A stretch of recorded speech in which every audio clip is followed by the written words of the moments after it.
ඇවිල්ලා ඉන්නේ අදත් මේ පොඩ්ඩක් නිවන්දම පාරේ ජායලැලේ අත්තක් වැටෙනවා මෙතන පැය දෙකක් විතර ෆ්‍රී ටයිම් එකක් තියෙනවා පොඩ්ඩක් ඉඳලා බලන්න. අද නම් තව බිලිබාන කට්ටියකුත් ඉන්නවා. බලමු මොනවද හුවෙන්නේ කියලා.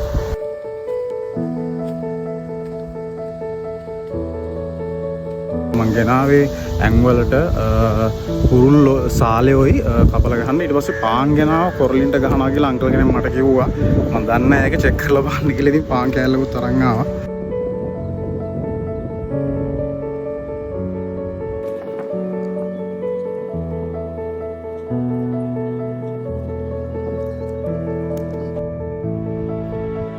දැන් පළවෙනි කාස්ට් එක ගන්න හදන්නේ පාන් ගැහුවේ.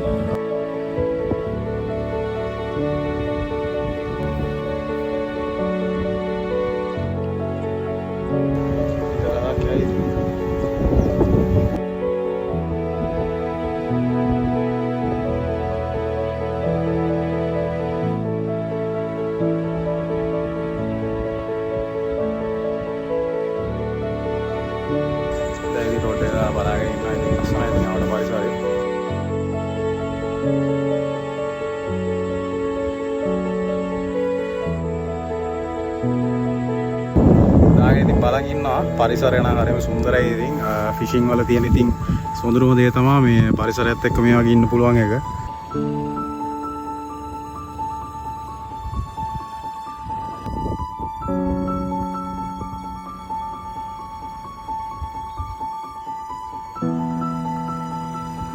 තාම මොහොත අල්ලගත්තේ නැහැ. හැබැයි හදිස්සියෙන් වහින්න ගත්තා.